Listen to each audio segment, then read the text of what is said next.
الصلاة والسلام على أشرف الأنبياء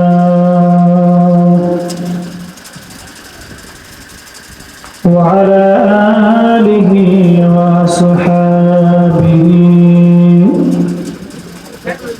وأحبابه أجمعين.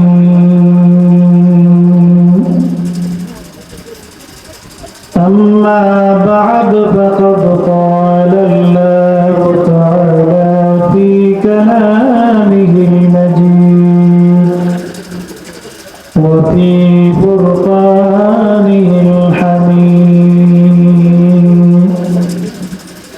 أعوذ بالله من الشيطان الرجيم. بسم الله الرحمن الرحيم. وإذ يرفع إبراهيم القواعد من البيت وإسماعيل ربنا تقبل منا إنك أنت السميع العليم. وفي مقام أخرى في شان حبيبه ومحبوبه ومعشوقه مخبرا وآمرا إن الله وملائكته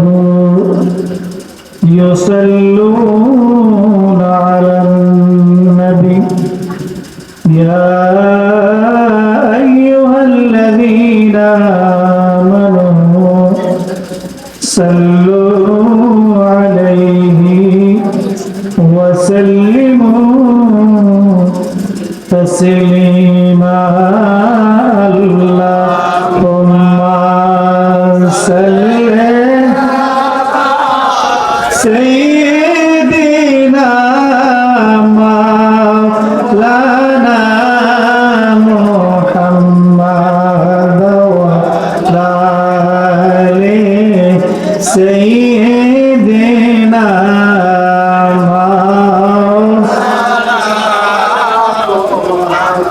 أرجو اللهم صل على سيدنا مولانا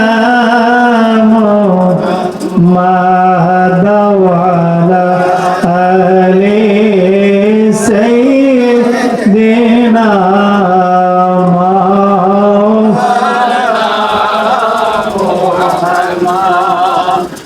নূর নবীজির আগমনে জগৎ হইল উজালা।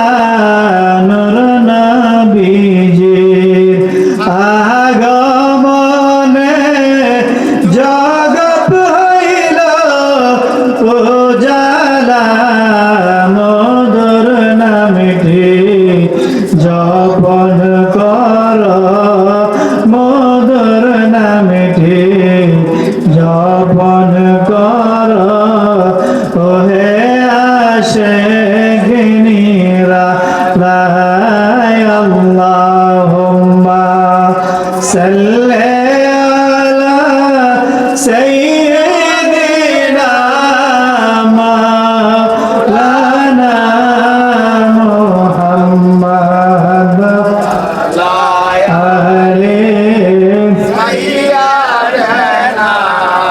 মাওলানা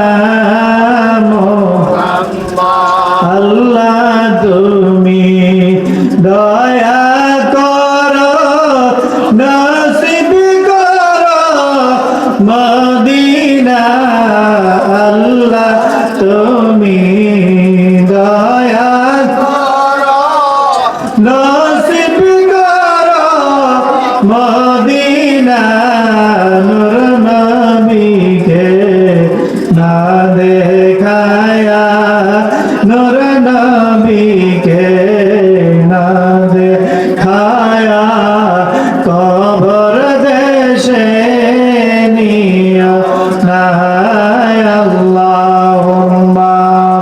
সাল্লি আলা سيدنا মাওলানা মুহাম্মদ ওয়া আলি سيدنا مولانا محمد اللهم صل وسلم وبارك عليه মুআজ্জিজ মুহতারাম আজকে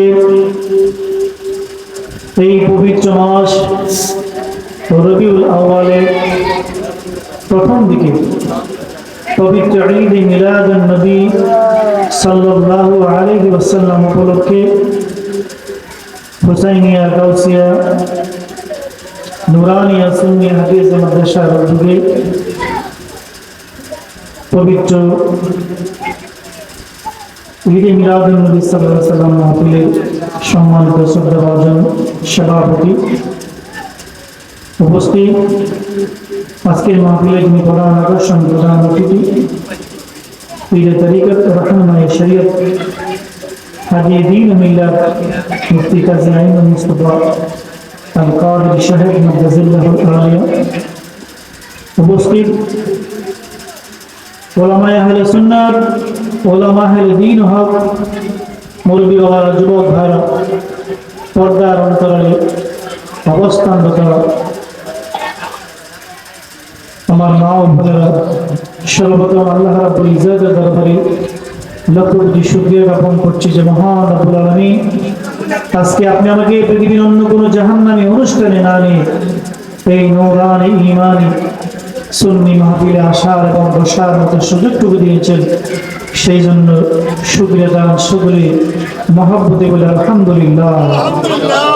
তারই পাশাপাশি অসংখ্য গণিত দুরূদ ও সালাম সেই নবীজির নূরানি কদম মুবারকে যিনি জিন্দা নবী হায়াতুন নবী যিনি নূরুন আলা নূর, যেই নবীকে সৃষ্টি না করলে আল্লাহ কোনো কিছুই সৃষ্টি করত না, যিনি সৃষ্টির মূল, যিনি রাহাতাল আশিকিন, যিনি রাহমাতাল লিল আলামিন, যিনি আনিসুল গারিবিন, যিনি জাদ্দুল হাসান ওয়াল হুসাইন, মক্কার গতি মদিনার জ্যোতি, নূরে খোদা, নূরে মুজাসসাম, নূরুন আলা নূর।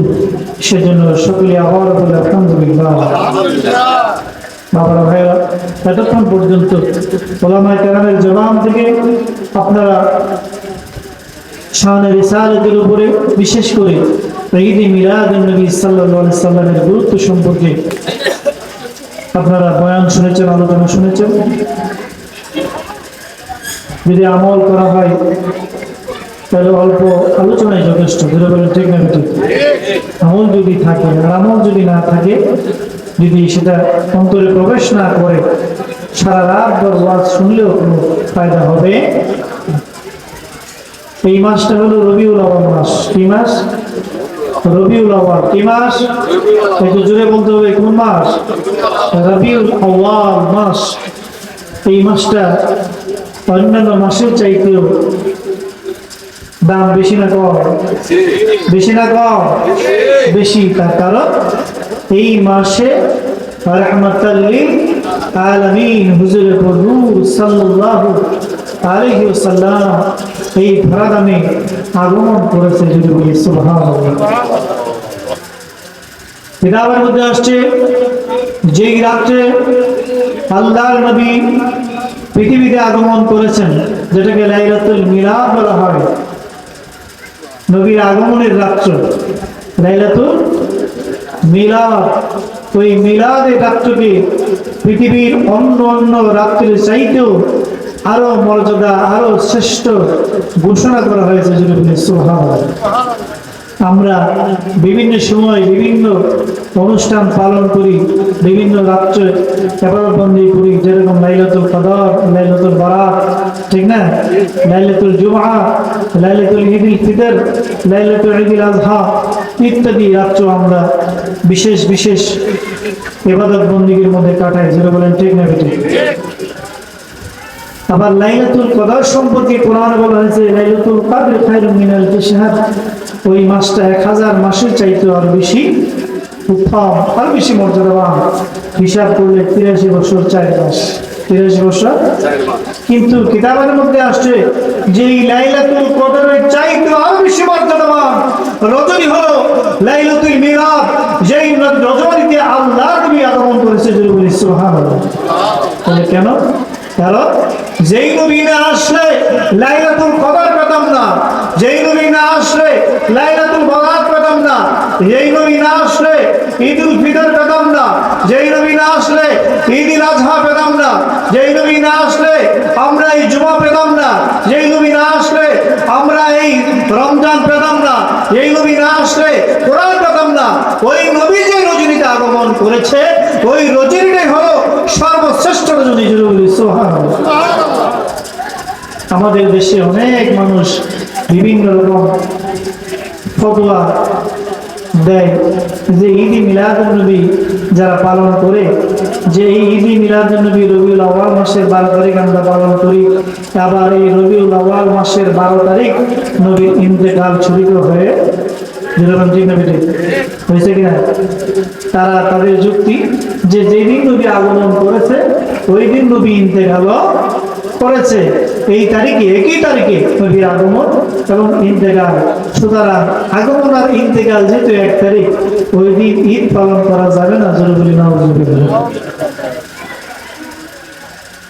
আচ্ছা, এবার আপনারা বলেন, কোন মানুষ যদি সাধারণ কোন মানুষ যদি মারা যায়, তাহলে ইসলামী শরীয়তের ফতো হলো তার শোক পালন হবে 3 দিন। কয়দিন? আমরা কতদিন শোক পালন করি? আমাদের কারো যদি কোনো আত্মীয়স্বজন মারা যায়, পরিবারের কোনো সদস্য যদি মারা যায়, তাহলে আমরা ঘরে পাকশা চুলা বন্ধ থাকে কয়দিন? 3 দিন চুলা বন্ধ, মানে 3 দিন শোক পালন করা হয়। 3 দিন শোক পালন করা হয়। কোন মহিলার স্বামী যদি মারা যায়, ওই মহিলার জন্য শোক পালন কিন্তু 3 দিন না, ওই মহিলার শোক পালন হবে 3 মাস 13 দিন। কয়দিন? ওই মহিলার জন্য শোক থাকবে 3 মাস 13 দিন।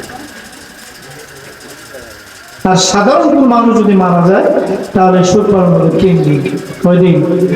3 দিন পর্যন্ত শোক পালন। 3 দিনের পরে আর কোন শোক পালনের সুযোগ নেই। 2 নম্বর আসেন, নবীজি ইন্তেকালের পূর্বে নবী নিজেই জানিয়ে দিয়েছেন, সাবধান, আমার ইন্তেকালের পরে কোন রকম কান্নাকাটি চলবে না। সুবহানাল্লাহ। এবার আসেন, আল্লাহ নবী রাহমাতাল লিল আলামিন পৃথিবীতে আগমন করে নাই হাজার হাজার বছর আগে। ইব্রাহিম আলাইহিস সালাম কাবাঘর তৈরি করলেন, তার এই কাজে সাহায্য করলেন তার ছেলে ইসমাঈল আলাইহিস সালাম। ইব্রাহিম নবী কাবাঘর পুনর্নির্মাণ করলেন, সর্বপ্রথম কাবা তৈরি করলেন আল্লাহর ফেরেশতা। যখন বাবা আদম আলাইহিস সালাম জান্নাত থেকে পৃথিবীতে আসলেন, 350 বছর কাদার পরে যেই জায়গাতে আল্লাহ কাবাঘর তৈরি করলেন, ওই জায়গায় বসে আল্লাহর দরবারে দোয়া করলেন, আল্লাহ, আমি জান্নাতে থাকার সময় জান্নাতের প্রত্যেকটা জায়গায় একটা নাম দেখেছি, তোমার নামের সাথে ওই নামটা যুক্ত রয়েছে, মুহাম্মাদুর রাসূলুল্লাহ সাল্লাল্লাহু আলাইহি ওয়াসাল্লাম। আল্লাহ, আমি অপরাধ করেছি, ভুল করেছি, আমার ভুলের জন্য আমি ক্ষমা চাই ওই নামের খাতিরে, যেই নামটাকে মহব্বত করে তুমি তোমার নামের সাথে লাগিয়ে দিয়েছো, ওই নবীর উসিলায় আমাকে মাফ করে দাও। বলি সুবহানাল্লাহ। সঙ্গে সঙ্গে আল্লাহর তরফ থেকে হুকুম আসলো, যাও, আমি আমার আদমকে ক্ষমা করে দিলাম। জোরে বলি সুবহানাল্লাহ। সাথে সাথে আল্লাহ ফেরেশতা নিযুক্ত করলেন, ফেরেশতা যাও, যেই জায়গায় বসে আদম নবী আমার কাছে দোয়া করেছে, যেই জায়গায় বসে আদমের দোয়াটা কবুল হয়েছে, ওই জায়গায় একটা ঘর তৈরি করো। ওই জায়গার মধ্যে শয়তানের কুমন্ত্রণায় পড়ে ওই আদম সন্তানরা যখন ভুল করবে, বিশ্বের বিভিন্ন প্রান্ত থেকে ওই ভুল করবে, গুনাহ করবে, তাদের গুনাহগুলি নিয়ে যখন ওই কাবার কাছে এসে আমি আল্লাহর কাছে ক্ষমা চাইবে, আজকে যেমনিভাবে আদম নবীকে আমি মাফ করে দিয়েছি, তেমনি ভাবে আদমের সন্তানদেরকেও আমি মাফ করে দিব জোরে বলি সুবহানাল্লাহ। সাথে সাথে ওই জায়গায় একটি ঘর তৈরি হলো ফেরেশতা দ্বারা, কার দ্বারা? কারা?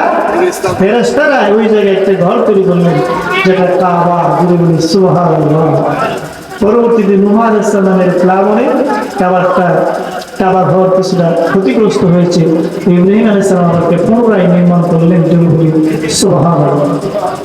ইব্রাহিম নবী কাবা ঘরকে পুনরায় তৈরি করলেন, আল্লাহ দরবারে মোনাজাত করলেন। আল্লাহ বলে, ইব্রাহিম নবী তুমি তো একটা সুন্দর মহৎ কাজ করেছো, আমার এই ঘরটাকে পুনরায় তৈরি করে দিয়েছো, তুমি তোমার ছেলেকে কি চাইবা চাও, তুমি যা চাইবা আমি তা কবুল করবো, জোরে বলি সুবহানাল্লাহ। যা চাইবা তাই কবুল করা হবে। ইব্রাহিম আলাইহিস সালাম একটি পাথরের উপরে দাঁড়িয়ে আল্লাহর দরবারে মোনাজাত করতেছে, জোরে বলি সুবহানাল্লাহ। কিসের উপরে? কোরআনের মধ্যে সেই ঘটনাটা আল্লাহ তাবারক ওয়া তাআলা তুলে দিয়েছেন। وَإِذْ يَرْفَعُ إِبْرَاهِيمُ الْقَوَاعِدَ مِنَ الْبَيْتِ وَإِسْمَاعِيلُ رَبَّنَا تَقَبَّلْ مِنَّا إِنَّكَ أَنْتَ السَّمِيعُ الْعَلِيمُ رَبَّنَا وَاجْعَلْنَا مُسْلِمَيْنِ لَكَ وَمِنْ ذُرِّيَّتِنَا أُمَّةً مُسْلِمَةً لَكَ وَأَرِنَا مَنَاسِكَنَا وَتُبْ عَلَيْنَا إنك أنت التواب الرحيم ربنا وابعث فيهم رسولا منهم يتلو عليهم آياتك আল্লাহ তুমি আমার বংশ থেকে আমি কিছু চাই না, শুধু এইটুকু চাই, এই কাবা ঘর আমি তৈরি করেছি, এর বিনিময়ে আমি একটা জিনিস চাই, ওয়াবাস ফীহিম রাসূলান আমার বংশ থেকে এমন একজন রাসূল তুমি পাঠিয়ে দাও যে রাসূল মানুষকে হেদায়েতের দাওয়াত দিবে, জোরে বলি সুবহানাল্লাহ। এই দোয়া যখন করলেন আল্লাহ বলে এটা সাধারণ কোনো দোয়া নয়, আমার দয়াল নবী বিদয়াল নবী রাহমাতুল লিল আলামিনের দোয়া হচ্ছে পাথর তুমি স্মরণ রাখবা। সাথে সাথে কাবার চত্বরে ইব্রাহিম নবী যে পাথরের মধ্যে দাঁড়িয়েছিলেন এই পাথরটা নরম হয়ে গেল, সাথে সাথে ইব্রাহিম নবীর দুটি পা মুবারকের চাপ ওই পাথরের মধ্যে লেগে গেল, জোরে বলি সুবহানাল্লাহ। আমার ভাইরা বোঝার দরকার, ইব্রাহিম নবী বাংলাদেশে আইছে, বাংলাদেশ আসছিল আরব দেশ, মরুভূমির দেশ, পাথরের দেশ, পাথর মাইলকে মাইল পাথরের পাহাড়, জোরে বলেন ঠিক না? যারা প্রবাসী বাইরে আছেন তারা জানেন মাইল কি মাইল পাথরের পাহাড়, পাথর আর পাথর, পাথর আর পাথর। ইব্রাহিম নবী কি জীবনে কোনো পাথরের পাহাড় দেয় নাই? দিছে কি নাই? তাহলে অন্য পাথরের ডাক লাগলো না কিন্তু কেউ হুজুররা এই চিন্তা কোনোদিন করেন নাই? সেই চিন্তা কোনোদিন করেন নাই যে ইব্রাহিম নবী ওনার জীবনে কি একটা পাথরই পা রেখেছেন নাকি জীবনে আরো পাথরে পা রাখছিলেন? যদি রেখে থাকেন তো এই পাথরগুলিতে ওনার পায়ের চাপ কেন পড়ে নাই, কেন দাগ লাগে নাই, কেন পায়ের চিহ্ন উঠে নাই? এই পাথরে কেন লাগলো?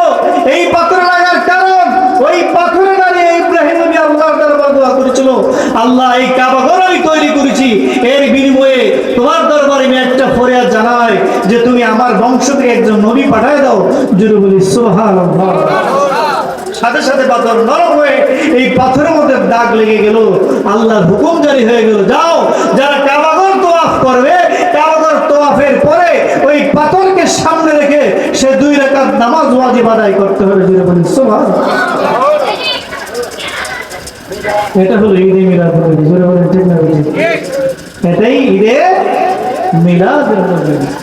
ঈদে মিলাদ নবী, নবীর মিলাদই খুঁজে পায় না। চিন্তা করেন, নবীর মিলাদ মানতে রাজি না। মিলাদের ক্ষেত্রে নবীর সম্মান, আজমত এবং ইজ্জতের ক্ষেত্রে যত ত্রুটি তারা খুঁজে পায় শুধু বেদাতের ফতোয়া লাগায়, অন্য কোনো কাজে এরা বেদাতের কোনো ফতোয়া লাগায় না, জোরে বলেন নাউজুবিল্লাহ। নবীর শান আসলে বেদাত কি হয়ে যায়? বেদাত হয়ে যায়, আর সবগুলোতে দাঁত লাগাই দেয়, জোরে বলেন নাউজুবিল্লাহ। আমার রাসূল বলেছেন হায়াতি খায়রুল লাকুম তুরাদু আলাইয়া, হায়াতি খায়রুল লাকুম তাসআলুনি উহাদ্দিসু তো আমার উম্মতরা শোনো, আমি নবীর হায়াতটা তোমাদের জন্য বরকত, তোমাদের কল্যাণ, তোমাদের উপকার হবে। কেননা আমি নবী জীবিত থাকা অবস্থায় তোমরা যে যার প্রশ্নগুলি আমি নবীর সামনে তুলে ধরবে, আমি নবী প্রত্যেকটা প্রশ্নের জবাব দিব। জোরে বলি সুবহানাল্লাহ। সবগুলি প্রশ্নের জবাব আমি নবী দিয়ে দেবো। এমনকি কোন মজলিসে এক বেঈমান প্রশ্ন করে, ইয়া রাসূলুল্লাহ আপনি সব প্রশ্নের জবাব দিতে পারেন? বলে হ্যাঁ আমি সব প্রশ্নের জবাব দিতে পারি। তাহলে বলেন আমার পিতাকে। এমনও যে জীবন প্রশ্ন করে বলে জীবনও যে ডাকতে যায়, যেরকম নাউজুবিল্লাহ, চিন্তা করে কত বড় মুনাফিক কাহাকে বলে। বলেন আমার বাবাকে। রাসূল বলছেন তুমি যাকে বাবা চিনো, আসলে তোমার বাবা সে নয়, তোমার বাবা হলো ইমুক বাড়ির ঘোড়ার রাখাল। যেরকম নাউজুবিল্লাহ, বেটা তুমি না শাস্ত্র ইজ্জত শেষ। ইজ্জত দৌড়তে দৌড়তে বাড়িতে গিয়ে তোলো নিয়ে মা একটা সত্যি কথা বলো, আজকে মোহাম্মদের দরবার থেকে আমি এসছি। মোহাম্মদকে আমরা যদিও তার ধর্ম না মানি, কিন্তু ওই নবীর কথা কোনোদিন মিথ্যা হইতে পারে? আরবের সমস্ত মানুষরা এক ব্যক্তি যাকে আল-আমিন বিশ্বাসী বলে স্বীকার করে নিয়েছে, ওই নবী কোনোদিন মিথ্যা কথা বলতে পারে? ওই নবীর জবাব দিয়ে বলছে আমি যাকে বাবা হিসেবে জানি সে আমার বাবা নয়, সে নাকি আমার বাবা নয়, আমার বাবা নাকি ইমুক বাড়ির রাখাল। কথাটা কতটুকু সত্য এই প্রশ্নের জবাব আমি তোমার কাছে জানতে চাই, না হয়তো এই তলোয়ার দিয়ে তোমাকে দুই খণ্ড করে দিব। জোরে বলি নাউজুবিল্লাহ। মা বলেন বাবা তুমি এত উত্তেজিত হয় না, মোহাম্মদ যা বলেছে তাই সত্য। তোমার বাবার সাথে আমার বিয়ে হয়েছে ঠিক, কিন্তু তার কোনো শক্তি ছিল না, তার পুরুষত্ব ছিল না। এই জন্য আমি একটা সন্তান আশায় ওই বাড়ির রাখালের সাথে আমার মিলন হয়েছে, এতে তোমার জন্ম। জোরে বলি নাউজুবিল্লাহ। নবী জানে কি না? জানে কি জানে না? সব খবর নবী জানে। জোরে বলি সুবহানাল্লাহ। এই যে রাসূল বলছেন তাসআলুনি উহাদ্দিসু লাকুম, তোমরা আমার কাছে যে প্রশ্ন করবে আমি প্রশ্নের জবাব দিব। তারপর রাসূল বলছেন ওয়া মামাতি খায়রুল লাকুম, আমি নবীর ইন্তেকাল তো তোমাদের জন্য কল্যাণ। ইয়া রাসূলুল্লাহ, ইয়া হাবিবাল্লাহ, আপনি নবীর হায়াতটা আমাদের জন্য কল্যাণ, এটা আমরা মেনে নিতে পারি, কিন্তু আপনি নবীর ইন্তেকাল আমাদের জন্য কল্যাণ, আমাদের জন্য ভালো মঙ্গল। এটা কিভাবে সম্ভব আমরা জানতে চাই। রাসূল বলছেন তুরাদু আলাইয়া আমালুকুম, উম্মত শুনে রাখো তোমাদের আমলগুলি আমি নবীর দরবারে পেশ করা হবে। আমি নবী ইন্তেকাল করে রওজা মুবারক জান্নাতুল ফেরদাউসে শুয়ে যাব। বিশ্বের বিভিন্ন প্রান্ত থেকে আমার উম্মত আল্লাহর ইবাদত বন্দী করবে, আল্লাহর হুকুম পালন করবে, আমার সুন্নাতগুলি আদায় করবে, ইসলামী হুকুমতগুলি পালন করবে। এইগুলি সবগুলি আমি নবীর দরবারে পেশ করা হবে। জোরে বলি সুবহানাল্লাহ। সুতরাং আমরা যে যাই করি না করি সব কিছুর খবর নবীর দরবারে আছে কি নাই? আছে কি নাই? আমরা আজকের এই মাহফিলে, ঈদ মিলাদুন নবীর মাহফিলে, এই মাদ্রাসার মাহফিলে এই নবীর মুহাব্বত নিয়ে ঈদ মিলাদুন নবীর মাহফিলে বসছি, সেই খবর নবীর দরবারে আছে কি নাই? আছে কি নাই?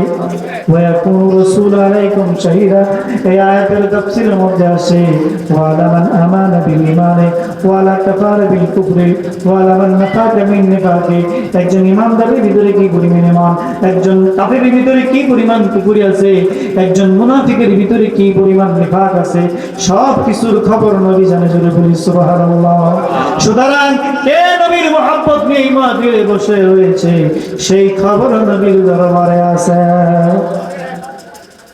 রাসূল বলেন তুরাদু আলাইয়া আমালুকুম, তোমাদের আমলগুলি আমি নবীর দরবারে পেশ করা হবে। তোমরা কে কোন জায়গা থেকে কোন অবস্থায় আমি নবীর উপর দুরূদ পড়ো সেই খবর আমি নবীর দরবারে আছে। তোরা বলেন ঠিক না বেঠিক? ঠিক না বেঠিক? রাসূল বলছেন আসমাউ সালাতান আলা মুহাব্বতি ওয়া আরিফুহুম, যে ব্যক্তি মুহাব্বতে আমি নবীর উপর দুরূদ পড়ে ওই লোকের দুরূদ আমি নবী শুনতে পাই এবং ওই লোকটাকে চিনি। জোরে বলি সুবহানাল্লাহ। কি বলছে?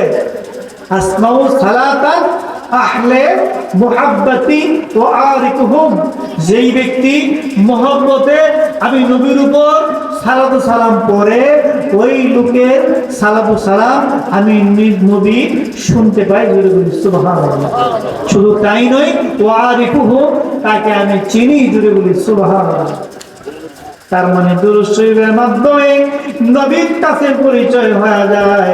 যারা মুহাব্বতে নবীর উপর দুরূদ পড়ে তাদের খবর নবীর দরবারে আছে কি নাই? যারা মাহফিলে বসে বসে নবীকে সালাম জানায়, তাদেরকে নবী দেখে কি দেখে না? চেনার জন্য দেখার দরকার আছে কিনা? চেনার জন্য দেখার দরকার আছে কিনা? সহজ প্রশ্ন, বুঝেন না? চেনার জন্য দেখার দরকার আছে কিনা? না দেখে কাউকে কেউ চিনবে? যদি না দেখে, জীবনে যদি আপনি না দেখেন, এমন একটা লোক যদি আমাদের সামনে দাঁড়া করবে, কেউ এবারে চিনুননি, আমি চিনলাম কেমন আছে? চিনব? জীবনে দেখছে না, জীবনে দেখছে, চিনব? তাহলে চিনতে গেলে দেখতে হইব, ঠিক না বেঠিক? চিনতে গেলে, সুতরাং রাসূল বলছে ওয়ারিফুহুম, তাকে আমি চিনি, যেহেতু চিনার জন্য দেখার প্রয়োজন। বোঝা গেল নবী দেখে, জোরে বলি সুবহানাল্লাহ। কিন্তু দেখার জন্য এখানে আসার দরকার আছে কিনা? আসতে পারে নবী, সেই ক্ষমতা আছে, বিশ্বাস রাখতে হবে।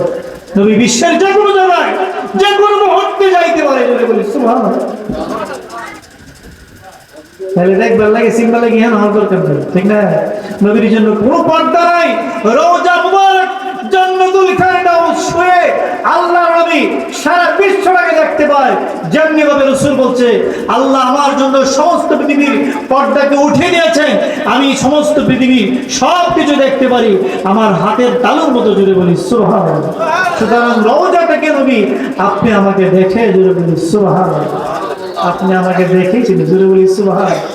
রাসূল বলছে তুহরাদু আলাইয়া আমালুকুম, তোমাদের আমলগুলি আমি নবীর দরবারে পেশ করা হবে ইন্তেকালের পর। ফামা রাআইতু খাইরান ফাহামিদতুল্লাহ আলাইহি, যখন আমি দেখবো আমার উম্মতেরা ভালো কাজ করেছে, যখন আমি দেখবো আমার উম্মতেরা নেক কাজ করেছে, আমি আল্লাহর দরবারে শুকরিয়া আদায় করব। ওয়া রাআইতু গায়রান, যখন আমি দেখবো আমার উম্মতেরা শয়তানের কুমন্ত্রণায় পড়ে গুনাহের কাজে লিপ্ত হয়ে গেছে, ফাস্তাগফিরুল্লাহ, আমি আল্লাহর দরবারে ওই গুনাহগার উম্মতের জন্য তওবা করব, জোরে বলি সুবহানাল্লাহ। আমরা যদিও গুনাহ করি, আমাদের গুনাহের জন্য নবী রওজায় শুয়ে এখন আল্লাহর দরবারে কান্দে, জোরে বলেন ঠিক না বেঠিক? ঠিক না বেঠিক? চিন্তা করেন কেমন দয়াল নবী, মায়ার নবী। আমরা এখানে গুনাহ করি আর আমাদের জন্য নবী কান্দে রওজায়, আর ওই নবীর কমে গেছে, যেরকম নাউজুবিল্লাহ।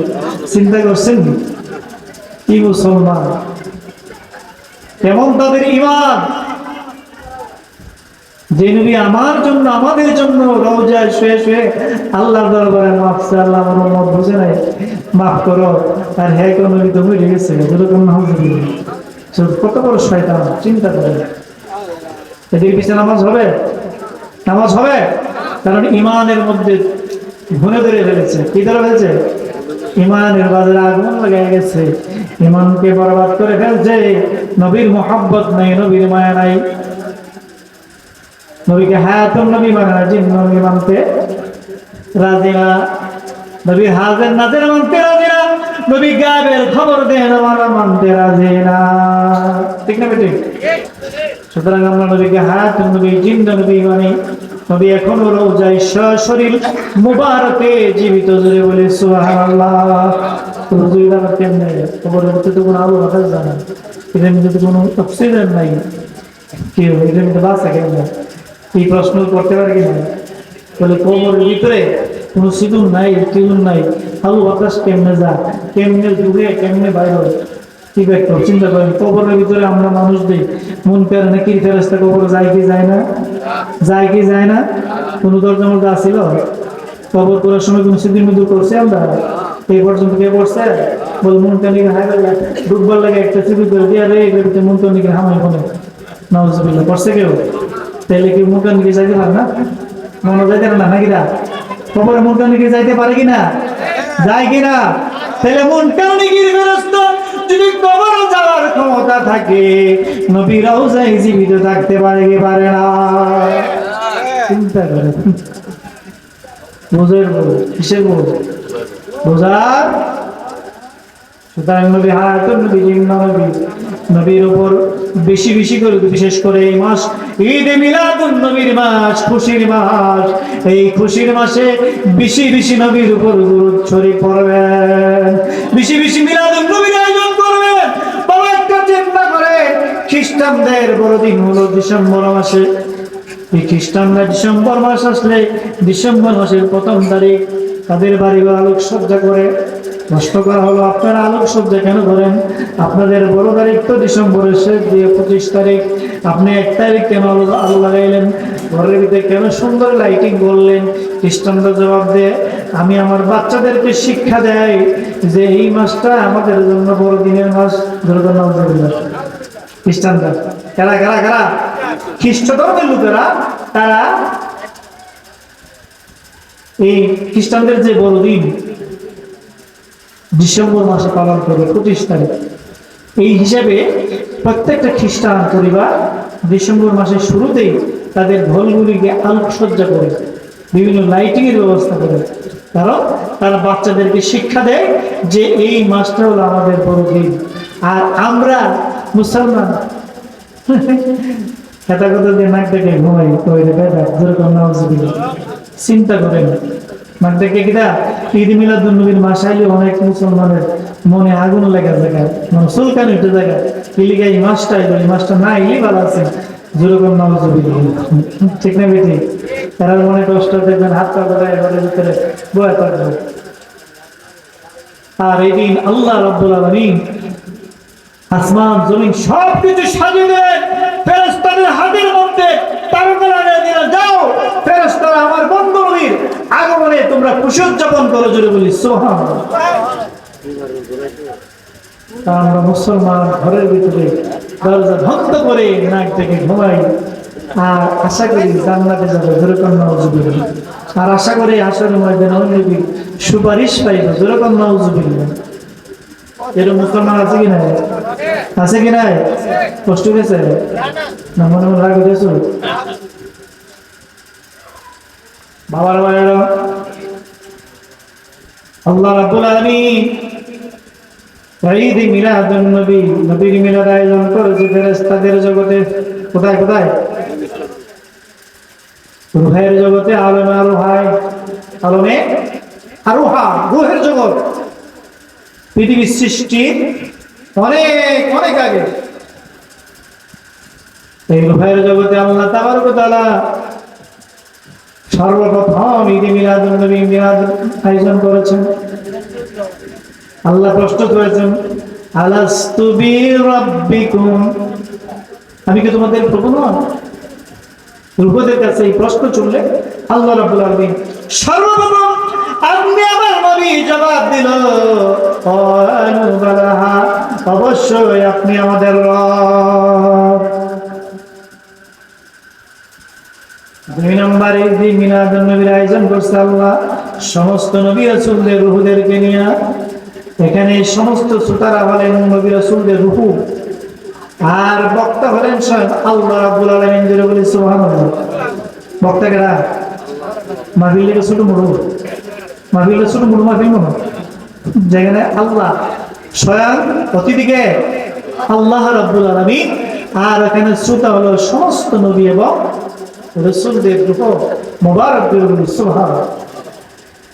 আল্লাহ রাব্বুল আলামিন ওই রূহের জগতে সমস্ত নবী রাসূলদের রূহদেরকে বলতেছে, আমার নবী রাসূলের রূহরা শুনে রাখো, তোমাদের প্রত্যেককে আমি নবুয়ত রিসালাত দিয়ে পৃথিবীতে পাঠিয়ে দেব। সর্বশেষ আমি আখির জামানার নবীকে পাঠাইব, আমার বন্ধু নবী রাহমাতাল লিল আলামিন, যিনি নবীদের নবী, যিনি সাইয়্যিদুল মুরসালিন, যিনি সাইয়্যিদুল আম্বিয়া, ওই নবী খাতামুন নবী, আমি নবীকে সবার শেষে পাঠিয়ে দেব। সুতরাং আমার নবী যদি তোমাদের কাছে কারো জীবদ্দশায় যায়, তোমাদের নবুয়ত রেখে আমার নবীর উপর ঈমান আনবা, জোরে বলি সুবহানাল্লাহ। তোমরা তোমাদের দায়িত্ব, নবুয়তের দায়িত্ব, রিসালাতের দায়িত্ব সবকিছু বাদ দিয়া ওই সময় তোমার দায়িত্ব হবে আমার নবীর গোলামি করা, জোরে বলি সুবহানাল্লাহ। তোমরা কি মানো? যদি মানো তাহলে আমার কাছে অঙ্গীকার করতে হবে, আর যদি না মানো তাহলে তোমাদের নবুয়ত গিরি শেষ, তোমাদের নবুয়ত রিসালাতগিরি থাকবে না। সমস্ত বেদ ওই রূহ জগৎ থেকে সমস্ত নবী রাসূলদের রূহ ওই দিন আল্লাহর দরবারে অঙ্গীকার করছেন।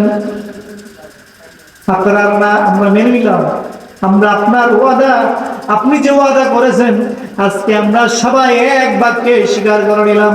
আমাদের কারো জীবনে যদি আখিরি জামানার নবী আপনার বন্ধু নবী আগমন করে, আমরা আমাদের নবুয়ত রিসালাত সব বাদ দিয়া আপনি নবীর গোলামি করব। জোরে বলি সুবহানাল্লাহ।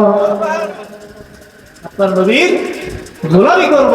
সুতরাং ঈদে মিলাদুন নবী আল্লাহ রাব্বুল আলামিন এই দুনিয়াতে নয় সুখে দুঃখে পালন করেছে। জোরে বলি সুবহানাল্লাহ। আর আজকে এসে বিদাত করতে হবে, ওইটা তো বেদাত। যেরকম নাম যদি চিন্তা করে, পৃথিবীর প্রথম মুজাদ্দিদে দ্বীন বিল্লাহ ওমর ইবনে আব্দুল আজিজ, যিনি হযরত ওমর ইবনে খাত্তাব রাদিয়াল্লাহু তাআলা আনহুর মেয়ের ঘরের নাতি, যাকে পঞ্চম খলিফা বলা হয়, যাকে দ্বিতীয় খলিফা বলা হয়, যার যুগটা ছিল স্বর্ণের যুগ, যেই যুগে মানুষ অভাব অনটন ছিল না, এমন সুখে শান্তিতে ছিল, কারো বিরুদ্ধে কারো কোনো অভিযোগ ছিল না। জোরে বলি সুবহানাল্লাহ। ওমর ইবনে আব্দুল আজিজ রাদিয়াল্লাহু তাআলা আনহু পৃথিবীর প্রথম মুজাদ্দিদ, পৃথিবীর প্রথম মুজাদ্দিদ ওমর ইবনে আব্দুল আজিজ, উনি ইন্তেকাল করার পূর্বে ওনার পরিবার পরিজনকে ডেকে বলতেছে, ও আমার পরিবার পরিজন, শোনো শোনো, আমি ওমর ইবনে আব্দুল আজিজ যখন ইন্তেকাল করব, আমার কাফনের ভিতরে তোমরা কিছু জিনিস দিয়ে দিতে হবে। বলে কি কি কি জিনিস দেব? আমার কাছে বরকতের জন্য নবীজির কিছু চুল মোবারক, নখ মোবারক রক্ষিত আছে। আমি যখন ইন্তেকাল করব, আমার কাফনের ভিতরে নবীর নখ মোবারক, চুল মোবারক গুলি দিয়া দিবা। জোরে বলি সুবহানাল্লাহ। উনি তো মুজাদ্দিদ, উনি তো বাংলাদেশের বড় বড় হুজুরের মতো না। কি বলেন? আমরা দেশের হুজুরের মতো? উনি পৃথিবীর প্রথম মুজাদ্দিদ, যাকে পঞ্চম খলিফা বলা হয়, ওমর ইবনে আব্দুল আজিজ রাদিয়াল্লাহু তাআলা। ওনার মতো একজন লোক, উনি বলছে আমার ইন্তেকালের পরে আমার কাফনের ভিতরে নবীর চুল মোবারক, নখ মোবারক দিয়ে দিবেন। বলে কেন কেন? কারণ কি? কারণ হইল আমি যখন ইন্তেকাল করব, আমাকে কবরে দেওয়া হবে এই নবীর এই বরকতপূর্ণ নখ মোবারক, চুল মোবারকের উসিলা আল্লাহ রাব্বুল আলামিন আমার কবরটারে জান্নাতের বাগান বানায়া দিবে।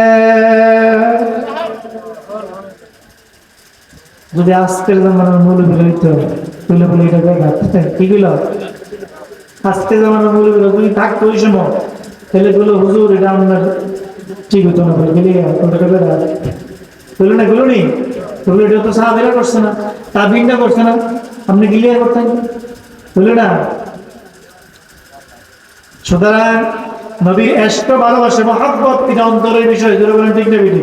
কিসের বিষয়?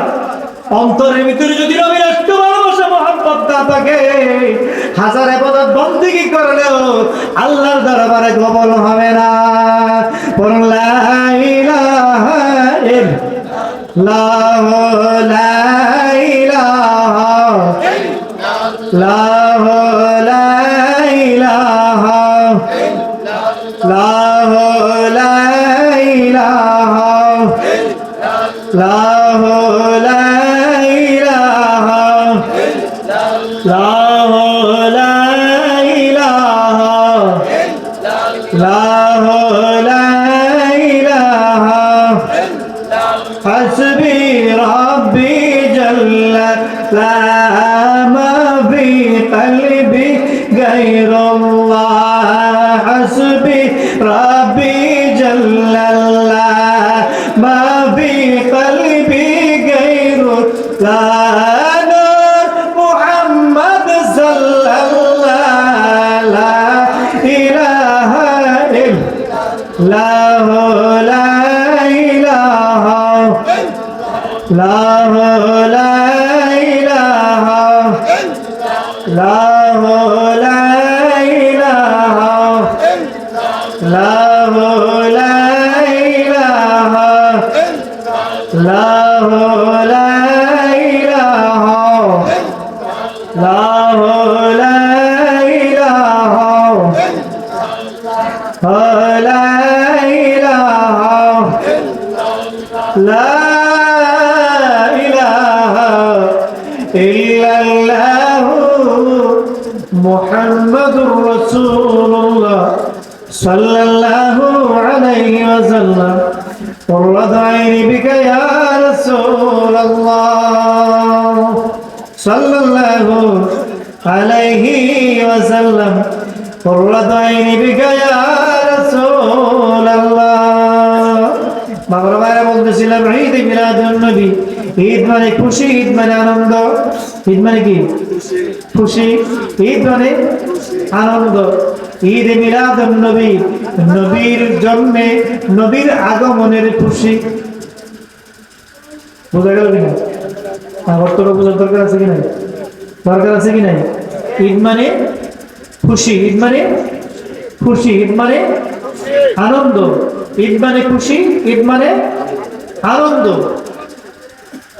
যারা বলে যে শরীয়তের দুটি ঈদ ব্যতীত অন্য কোনো ঈদ নাই এদের জন্য বলবো যে জুমার দিনকেও ঈদের দিন বলা হয়েছে কিসের দিন ঈদের দিন যার বিয়া তার ঈদ যার বিয়ে তার ঈদ খুশি না বেজার যার বিয়া তার খুশি না বেজার খুশি না বেজার খুশি ঈদকে ফার্সিতে শাদী বলা হয় বিয়ে বিবাহ মেরিজ এটাকে ফার্সিতে বলা হয় শাদী শাদী শব্দের অর্থ খুশি সুতরাং যার বিয়ে তার খুশি যার বিয়ে তার ঈদ ঠিক না বেটি যার বিয়ে তার ঈদ বাড়িতে যে কোনো আনন্দের সংবাদ সবাই খুশি না বেজার নতুন অতিথি আসলে খুশি না বেজার কারো ঘরে সন্তান হয়েছে খুশি না বেজার যার ঘরে খুশি তার ঘরে ঈদ ঠিক না বেটি যার ঘরে ঈদ মানে